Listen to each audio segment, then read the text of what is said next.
This is House Planning Help, episode 267. Hello, I'm Ben Adam Smith, and this is the podcast for you if you're interested in self-build or renovation, because I'm exploring what houses we should be building in the 21st century and trying to break down the major roadblocks that may get in our way. And coming up in this session, my guest is Kevin McCloud. That's right, the presenter of Grand Designs. We're going to have self-build advice, talk about his favourite ecological projects on the programme, and we're going to talk about the wider impact of the climate emergency on architecture. That's all coming your way. So hands up, you have watched Grand Designs, haven't you?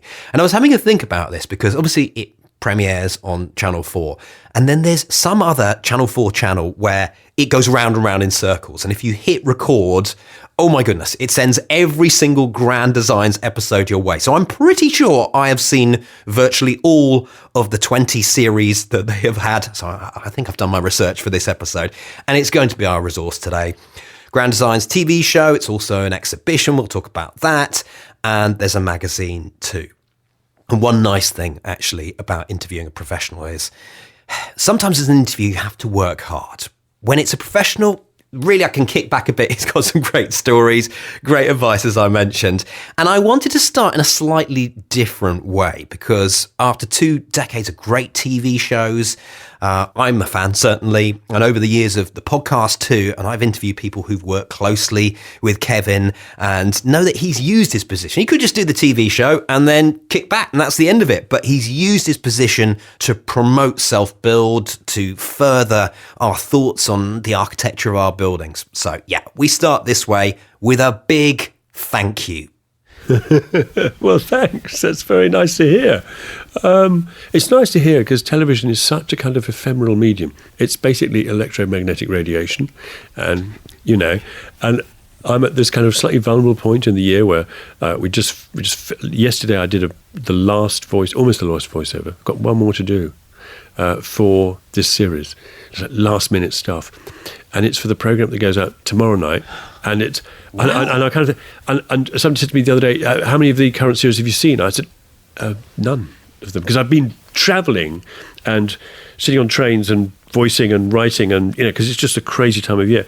And you work. I mean, we don't actually produce a series at a time. We've got all these projects out there, but you suddenly realise the series has gone out, and all that work, and some of these projects go back years and years and years, has gone. And you think, oh right, that's over with, done. Fine, we move on. And it's not as though you even actually get to sit down and watch it, So I'm very mindful that it takes a long time, and a lot of people are involved. It's huge collaboration, and then so to be told actually it has a kind of impact is rather lovely. Well, I'm glad to hear it. And the sort of media background side of me has just a few questions about. So, how many projects are you following? What does a typical year look like in terms of stepping in when you do your filming days? So I tend to film a maximum of 3 days a week. They're very long days, sometimes 15 hours, and I've got other things to do as well. So it's, and I'm getting older as well. I should add that. But the busiest time actually is between May and October. So the lovely thing is May is Grand Designs Live at Excel in London, and I know things are really hotting up when I'm there, and filming is really hotting up. And then right now is like Kick, Rollick, Scramble. That's really hard time in October, early October, because we've got House of the Year flooring Grand Designs. I'm still voicing that, and we're still kind of writing that. But actually I know that in about 2 weeks' time, things just get a little easier. So autumn's good for me. And I tend to have quite a quiet winter. I tend to hibernate a bit. Oh, very wise. And then this year you had The Street too. Yeah, that was an added complication. It was another series we did, which was in the spring. And that was very much self-build, very much focused on affordable self-build, set in Bicester at Graven Hill, which is going to be a self-build site of some 1,900 homes. We're going to go back. We're going to make another series with some other people. Oh, are you interested? I'd really like to follow a community self-build, co-housing. So we may actually broaden our remit there and do a lot more social stuff and increase, if you like, the affordability bandwidth. And that really interests me. So that's very exciting. And that's going to take another 18 months to 2 years to do. I was going to say, if it's co-housing, that'll be another 10 years before that. It could be, yeah. Do you know, in our very first series, we had a wonderful community housing project in Brighton called the Hedgehog Housing Co-op. It was a Walter Siegel construction method. It's beautiful. One of the most significant films we've ever made. One of my favourite, absolutely. And it's still going. All the original 10 households are still there. And I thought, we're going to have one of these every series. It's going to be amazing. We found one more. They're really hard to find. Yeah, it's a shame.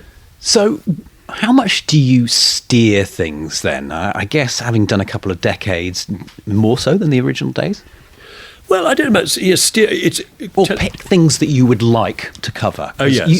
I know what it's like. I've visited lots of projects, and there are certain themes that crop up, and then once you've seen them once, for your interest. Yeah. You can only film so many oak frame buildings, so many white modernist boxes, and we sort of have a moratorium on some of these tropes, some of these, because it's very hard to tell a story if you've told it before. And Grand Design's longevity is down to our ability, I think, to try and find interesting stories. And whether they're about passive house construction, a new type of this, or a technology, or designing for disability, or designing for the third age, whatever it is, it has to tell a story that we haven't covered before. And if it doesn't, we're in dangerous territory. So, and we're in dangerous territory, actually, for one very important structural reason, and that is that we don't know whether a project's going to take 18 months or 3 years. Therefore, we don't know if we're going to end up with 2 almost identical water towers in the same series. And that's quite an important driver, that we do seek out that diversity. When we're talking about ecological projects, I haven't given you any advance notice here, but what comes to mind? Or is it just all a blur of the decades of projects? Oh, no. In terms of the projects we've covered, the things that I really have enjoyed are projects like Ben Law building his house out of his own coppice timber, which was, by the time it had regrown after 8 years, made his house effectively carbon invisible. And that was a beautiful story where nothing went wrong to create a fabulously beautiful house. We did this in 2001, and it's remained one of my favourites and one of the viewers' favourites for all that time. And it was a film in which the word sustainability was mentioned once by Ben, and I thought that was great. It elegantly told the story without, hammering it on people's heads. We also made a rather amazing programme about that remarkable group self-build project in Wales, the Lammas project, and following one couple there, the founders. So that was a really beautiful film, again, about super low impact living and lifestyle. And it was as much about lifestyle as it was about the architecture, because we can all build, it's rather like ecological cars. They don't exist. There's no such thing as an ecological car. It doesn't matter whether it's, full of batteries or, it runs on dog poo. The point is, it's all about our consumption and use of vehicles that determines whether their use has an impact on the planet. That's where fundamentally the largest amount of environmental impact happens, is in use. And it's the same with dwelling. So you can build yourself an eco house, but if you continue to drive 50 miles to work every day and continue to live an exorbitant lifestyle, it doesn't really achieve very much. They say, don't they, about the British, that we're very good at, determining the temperature of our homes by basically whacking up the heating to full and then controlling the temperature by opening the windows. Whereas the Germans treat their houses like machines. Now, you live in a passive house, and in a sense, the success of passive houses in Germany, and there are thousands of them in Germany as opposed to dozens of them in the UK, is down to the fact that people really enjoy actually tuning their building and tuning their lifestyle to the building as well. There's still a little bit to do.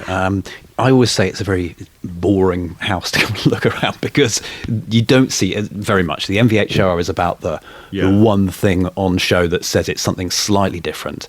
And then the only side that reminds you a little bit of sailing is just controlling so that you're not overheating in the summer, just cooling things down first thing in the morning. But that's a theme that you've seen more of through the series? Or? Yeah, I mean, in my own business in HAB and throughout the series, I've always been interested in projects which are intelligent buildings, rather than, by which I mean that they are effectively, it's built into the fabric.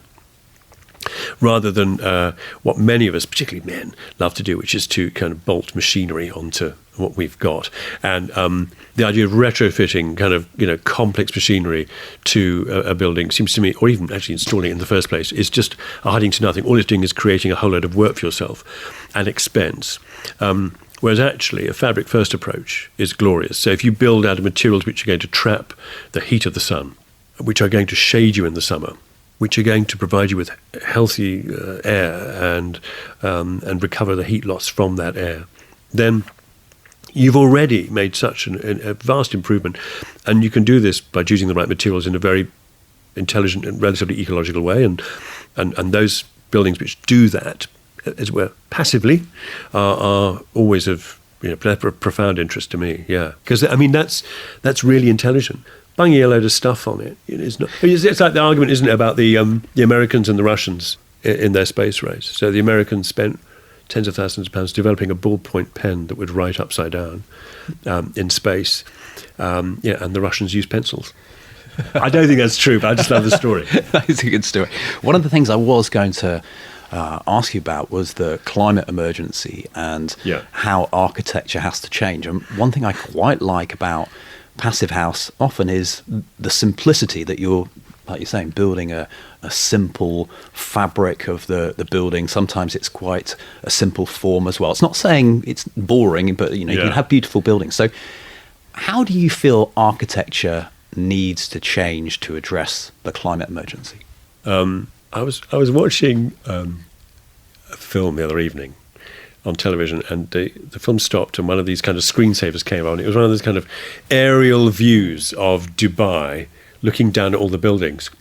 And what you saw was this kind of desert in which these multi-story buildings exist, full of, they're walled with glass. Because they're walled with glass, the roofs are covered with thousands of air conditioning units kind of working overtime to try and cool the building. And what you see is energy going into the building in the form of sunshine, and then more energy being used to cool the building, to remove the energy that's gone in.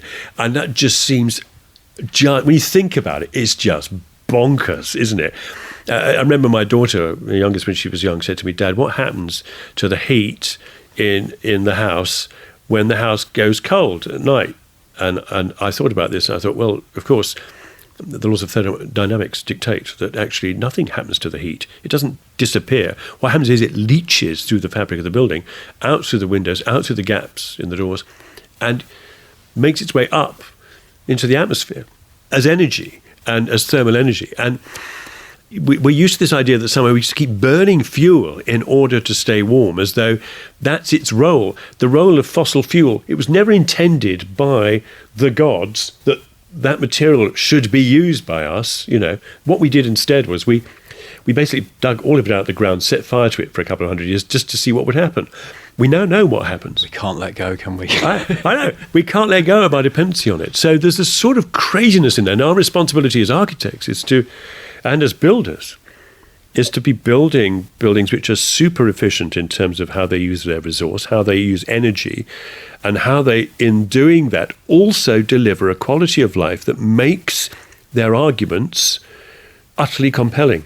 So the difficulty I have with Extinction Rebellion is that not all of us are going to agree with the defacing of a building with food dye. There's a natural revulsion at violence and a kind of aggressive acts.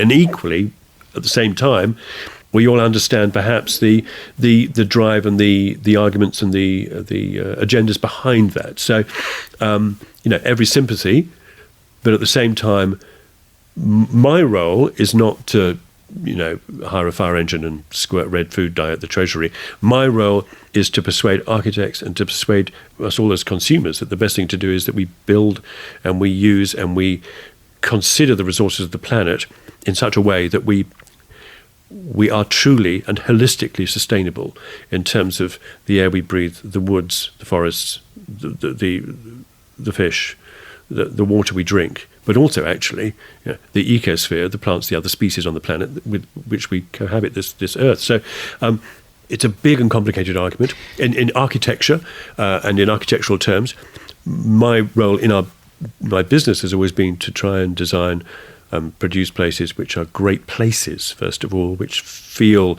as though they're places where people want to stay and build community, where their homes cost next to nothing to run, where we use all kinds of clever tech like high thermal mass and MVHR and heat recovery and triple glazing in order to achieve the best possible physical envelopes for these buildings. But at the same time, the architecture, the experience of being in these buildings should also be uplifting. There's no point building passive homes for everybody if they're going to be rabbit hutches. I mean, as it is, we build rabbit hutches anyway. So, we can do a lot better in terms of quality, in terms of the experience, but also in terms of the performance and the contribution that architecture and development and public realm design makes towards community, towards placemaking. That is, for me, a very big agenda, which so many people haven't latched onto in development.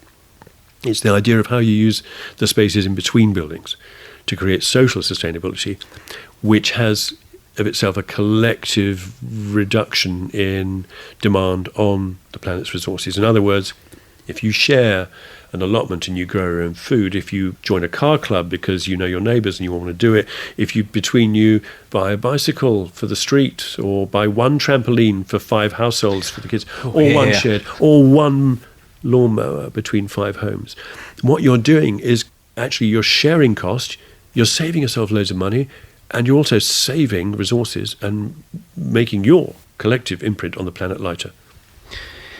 Yeah, everything you've just said makes me think that co-housing series needs to start sooner rather than later. Yeah, be nice, wouldn't it? But one thing that I always struggle with is things like thermal bridges that I don't feel a lot of architects can even identify a thermal bridge. Certainly, I don't think many people listening to this will know what a thermal bridge is either. No, they will. This is. I bring an educated crew with me. Oh, good. I think there's a degree to which I think architects do understand the concept. I think their solution is so often to say, let's just wrap some high-density polyurethane foam around it and just hope that we've covered ourselves. In other words, reduce the thermal bridge effect, but we haven't. Sometimes I would say they don't even think that. Just build what they want to build. Yeah.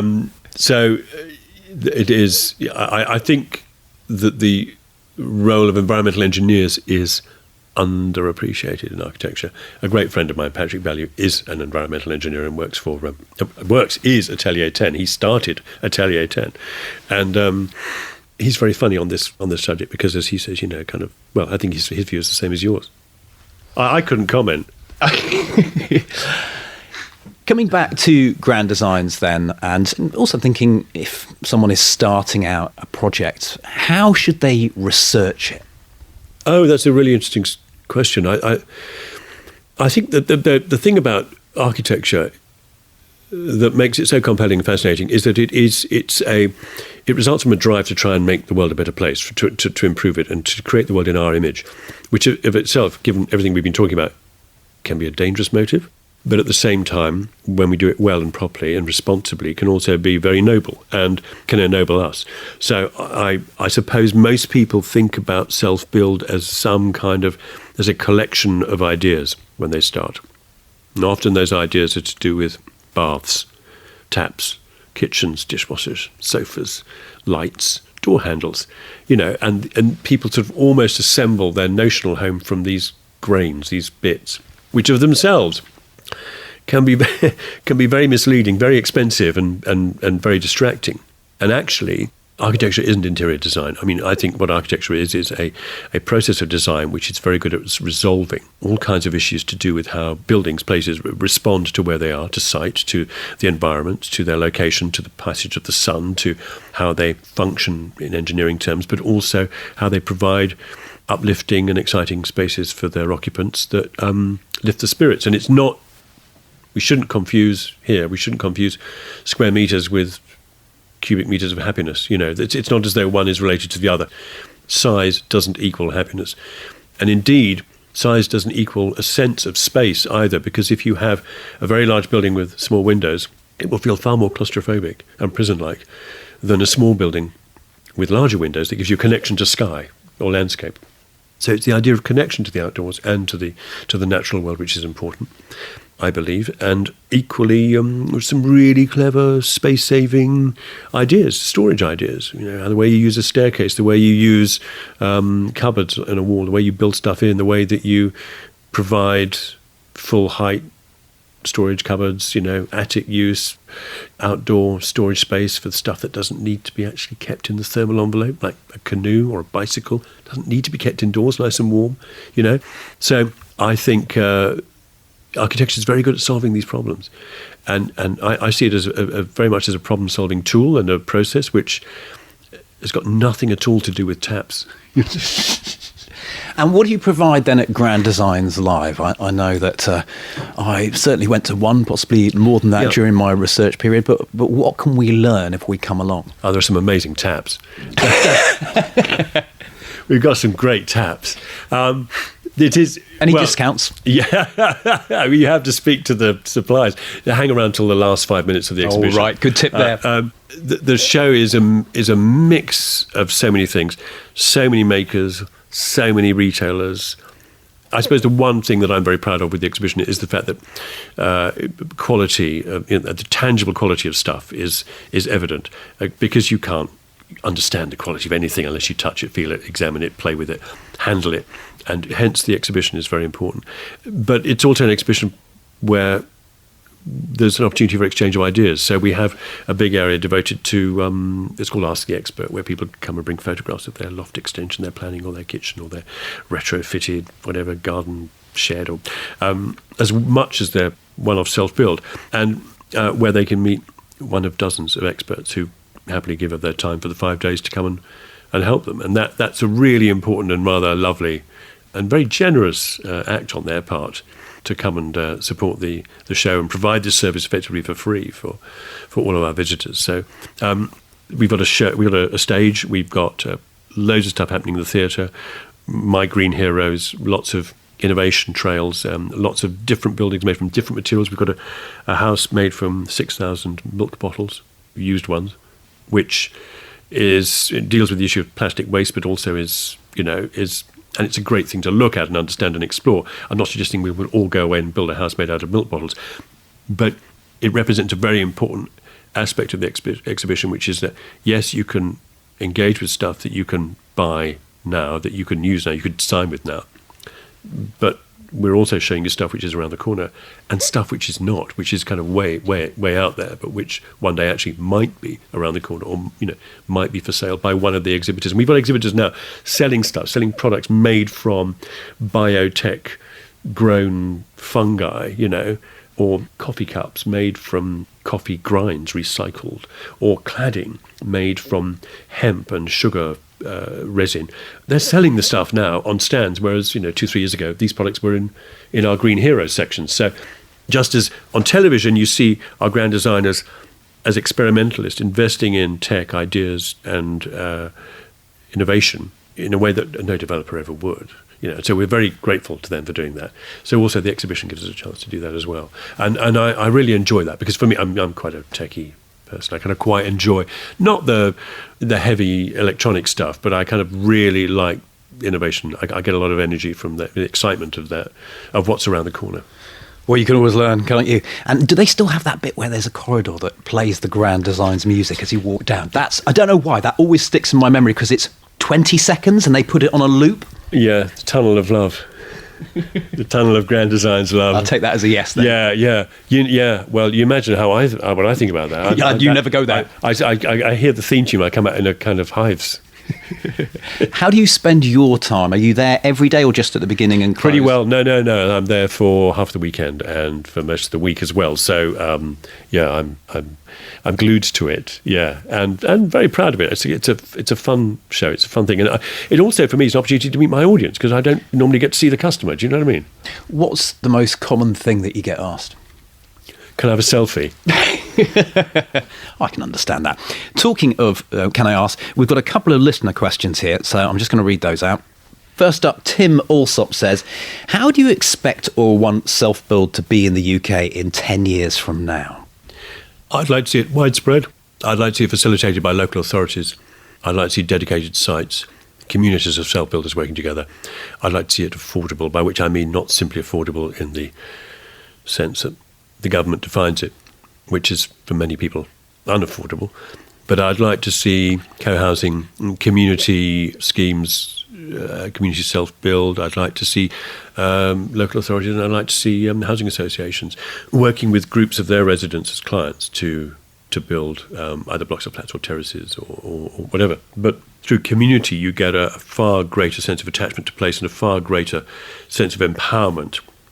I've seen people being extraordinarily empowered, people from very difficult circumstances and backgrounds, people who have been homeless, become enormously empowered and energized through self-build. It's a life-changing experience for many people, and I'd like to see that available to many, many more. So that's, for me, that's the next thing, because I think, we've pretty well established now, haven't we, that the middle classes can go out and build themselves a nice 4-bedroom home for themselves. I bet one of these questions will be on, it's all too expensive. So let's have a couple of questions on, if you haven't got much budget, can you still make it happen? Or are you saying community is the way to go, because then that does actually naturally reduce your overheads? Well, I think the issue of land availability, the size of our country, our population density, which is the highest in Europe, and historically a planning system which is regulated against the individual and regulated in the favour of large developers, means that we've ended up with 6 major house builders in the UK controlling the market, whereas in Germany it's hundreds and hundreds of small companies and self-builders. And a situation, effectively a delivery system which is unviable and systemically it doesn't function. So what do? Well, we empower people, and we do so in as many ways as possible. I'm not suggesting that we have a future entirely dominated by self-build, or entirely dominated, for that matter, by community self-build. But I am suggesting that diversity of offer is one of the first big steps you can achieve towards a healthy market. And when you get a diversity of offer, what follows is a diversity of delivery system. So the idea, for example, when you put together, say, 50 people from a community, and there's one landowner, or the council owns some land, what does that mean? 50 people are wanting to build something together. That's a very strong constituency there. What happens if even larger numbers of people in communities want to do it? That places a demand and a pressure on local authorities to deal with their land bank, their land assets, in an entirely different way. If you talk to actually people in central government about what the value of land is, and what the asset value is of land owned by government and owned by, say, the NHS, by the MOD, land disposed through Homes England and available to local authorities, very quickly in the conversation, you turn to the question of whether or not actually there should be any financial value even attached to land in public ownership. Because the net social capital that can be created by people building together, creating community together, spinning together that magical community spirit, the social capital there is immense. And if, alongside those schemes, you're able to implement other schemes such as car clubs, you're able to improve bicycle routes, public transport because of the critical mass of requirement and demand for that. If you're able to encourage sharing in community, in addition, then you've increased the social capital even more, and you've reduced the impact of what you're trying to do even more. So there's a good argument to say that actually, if you can bring down land values to the extent that you can then, that allows you to kickstart a process, then you win. You win. And you go to somewhere like Freiburg in Germany, or the Dutch self-built schemes, and you can see that immediately. And you talk to politicians in Europe now, and they are absolutely clear in Germany, Austria, Denmark, and in Scandinavia, even France, how schemes can radically alter the net pound note wealth, but also the social capital of place. And that is really what local government wants. That's what it's there for. So I have no problem about that. Claire Litbell says, will we ever get green builds with low chemical products as standard? Brilliant programme. Thank you, Claire. We did make a film in last year's series about a couple building a home for their 2 children who were with extreme allergic problems. The kids would go into anaphylactic shock and be hospitalised regularly. And what was extraordinary is that actually, yes, in building this home with MVHR, pollen filters, and lots of low VOC products, low VOC insulation, paints, glues, carpets, timbers, boards, and so forth. It seemed to make a big difference. And they've done quite a lot of work with York University, who came and measured the environmental performance of the building, and specifically the VOC levels. And the results were quite staggering. So actually you can look up that it's on all four. You can actually look at that up, and it's a kind of real, because all this product's there. A lot of it comes from Germany, of course, but you can go out and buy them. I have to say, I'm asthmatic, so I have a very, very keen interest in healthcare. I've got a Foobot at home, which is a little £150 plug-in monitor, which tells me what my VOC and CO levels are in my home, and tells me how the buildings, what the air quality is in my home. I also don't buy carpets that are glued. I buy knotted carpets. I don't use plastic products on the floor. I don't use plastic products in the building wherever I can help it because of the risks of off-gassing. Even the foam insulation, or the PUR, polyurethane foam, you can buy as insulation, off gases. And carpets, particularly because of the number of phthalates used, quantity of phthalates used to soften the glue to keep the thing flexible, I think particularly represent the next kind of big scandal, really. Let's take one more of these questions here. What would you do if you were in charge of large-scale housing developments? What would you do to solve the housing crisis? In 1 minute. That's Kate Grundy. Kate, how dare you ask such an enormous question? But thank you. What would I do? I would try and... I'd have to be Prime Minister to do this. I'd have to run the blinking country. That's the trouble, because you're having to deal with a completely dysfunctional industry. I would empower small and medium enterprises.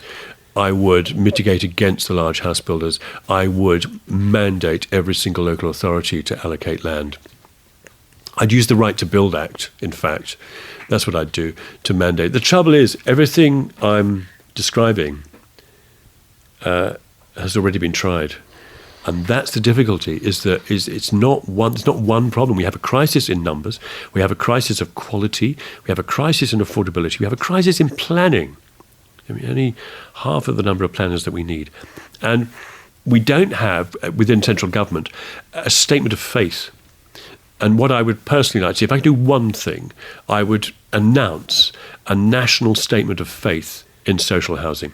We built the largest number of council homes in the UK in 1953, 180,000 homes, and it was under, funnily enough, a Conservative government, Macmillan's government. My parents bought a almost finished home, but actually for a while they were thinking about renting from the council. People in the 50s chose to rent or buy. There was no stigma attached to renting. So we need to move back to a world where we integrate, where tenure is blind, where you can't tell who owns and who rents, where housing is considered a basic human right, and we need to create the mechanisms to make that affordable, not just to own, but to rent, to share, and to occupy by whatever means. And there are plenty of tenure models around the world which work. So what we have is a binary system in the UK, which is hilariously out of date, a market delivery mechanism which is dysfunctional and broken. And so we've got lots to mend, lots to do, but by just saying we believe in council housing, we believe in providing high quality housing for all, and we will do everything we can to achieve that, would be a wonderful thing. Well, I'm going to finish this interview where we started, more or less, and that's with a big thank you to you. And it's fascinating to see that the future plans for Grand Designs are exactly where they should be focused, in my opinion, of just community and ecological building. So keep up the good work, well, Kevin. Thank you. And thank you for watching, and thank you for, the encouragement, because it's, doesn't always feel like one's kind of ploughing the right furrow sometimes. But yeah, thank you. Head online to take a look at the show notes that accompany this session, houseplanninghelp.com/267, where you'll find a summary, a few photos as well. We'll link you across to the various different Grand Designs episodes that we've mentioned, show you where Kevin hides on Twitter. So if you want to have a chat with him, maybe tell him you've heard the podcast. That would be good. We'll point you to the Grand Designs hub as well, which includes the magazine, the trade show, and also the programs. So if you're unaware of Grand Designs, there's a starter for you. houseplanninghelp.com/267. Finally, can I ask for a favour? If you've enjoyed this episode today, I know I have, or maybe one of the other ones in our back catalogue, please write us an iTunes review. Very easy to do, but what it will do is help newcomers find us and also give them a flavour of what these podcasts are all about, what we're trying to do here. So if you could do that, or if you're in some other directory, it'll work exactly the same. There's normally a rating system, but if you could do that, thumbs up, thank you. Next time, Jason Orme, content director at Home Building and Renovating, Real Homes and Period Living magazine. He's my guest. It has been a while since I've chatted to him, in which time I think he's completed his renovation project, so I look forward to hearing about that. And also, because last time we talked about the state of self-build, we're going to compare that episode to what's happening now. Have there been any changes? Please, can it be easier to find land? So that next time. Thanks for listening. The House Planning Help podcast is produced by Regen Media, content that matters.